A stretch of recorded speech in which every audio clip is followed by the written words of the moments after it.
తెలంగాణ గొంతు ఎండుతోంది. కృష్ణమ్మ కన్నీరు పెడుతోంది.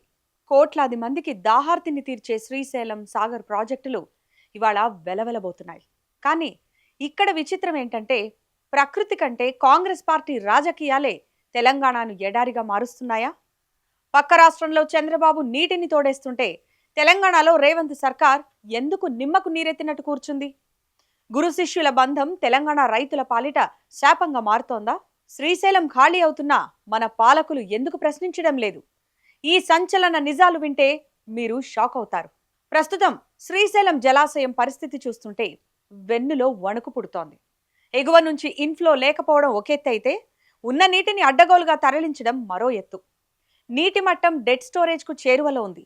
డెడ్ స్టోరేజ్ అంటే ఏంటో తెలుసుగా? నీరు మరీ అడుగంటిపోతే అది తాగడానికి కూడా పనికిరాదు. పంపింగ్ చేయడం అసాధ్యం.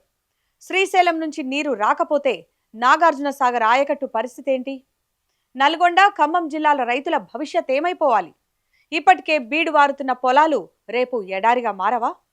మన కళ్ల ముందే నీళ్లు తరలిపోతుంటే హుష్కాకి అని చేతులు ముడుచుకొని కూర్చుందామా?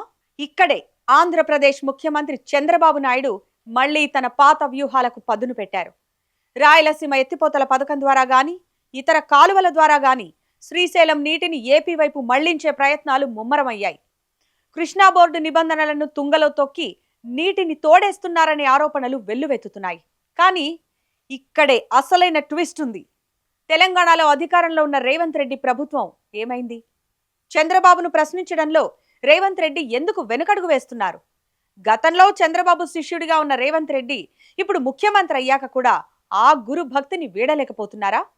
వీరిద్దరి మధ్య ఉన్న అవగాహన తెలంగాణ పాలిట శాపంగా మారిందా? విద్యుత్ ఉత్పత్తి పేరుతో నీటిని కిందకు వదిలేసి దాన్ని తెలంగాణకు దక్కకుండా ఏపీకి మళ్లిస్తున్న రేవంత్ సర్కార్లో చలనం లేదు. ఉమ్మడి మహబూబ్ నగర్, నల్గొండ రైతుల నోట్లో మట్టి కొట్టేలా ఈ నిర్ణయాలున్నాయని విశ్లేషకులు హెచ్చరిస్తున్నారు. బచావర్ ట్రిబ్యునల్ తీర్పులున్నాయి. కృష్ణా బోర్డు పర్యవేక్షణ ఉంది. కానీ పాలకుల్లో చిత్తశుద్ధి లేకపోతే చట్టాలేం చేస్తాయి? తెలంగాణ అస్తిత్వ పోరాటంలో నీళ్లే ప్రధానం. అలాంటి నీళ్ల విషయంలో రేవంత్ రెడ్డి గొంతు ఎందుకు పెంచడం లేదు? ఢిల్లీకి వెళ్లి పైరవీలు చేసే రేవంత్ ఏపీ సరిహద్దుల్లో జరుగుతున్న నీటి దోపిడీని ఎందుకు అడ్డుకోలేకపోతున్నారు? ఇది కేవలం రైతుల సమస్య మాత్రమే కాదు. శ్రీశైలం సాగర్ ప్రాజెక్టులు ఎండిపోతే భాగ్యనగరానికి తాగునీటి కష్టాలు మొదలవుతాయి. హైదరాబాద్ లాంటి మహానగరానికి చుక్క నీరు దొరకని పరిస్థితి వస్తుంది. మన నీళ్లు మనకు దక్కకపోతే రేపు మన పిల్లల భవిష్యత్ ఏంటి?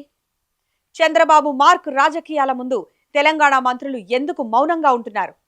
వారు ప్రతిఘటించలేకపోతున్నారా? లేక పైన వచ్చిన ఆర్డర్స్ పాటిస్తున్నారా? రేవంత్ రెడ్డి గారు, ఇది తెలంగాణ ప్రజల ప్రాణ సమస్య. రాజకీయాల కంటే ప్రజల దాహం ముఖ్యం కదా అని ప్రజలు ప్రశ్నిస్తున్నారు. ఒకవైపు ప్రాజెక్టులు ఖాళీ అవుతున్నాయి, మరోవైపు పాలకులు మౌనంగా ఉంటున్నారు. దీనిపై గొంతెత్తకపోతే తెలంగాణ మరోసారి ఎడారిగా మారడం ఖాయం.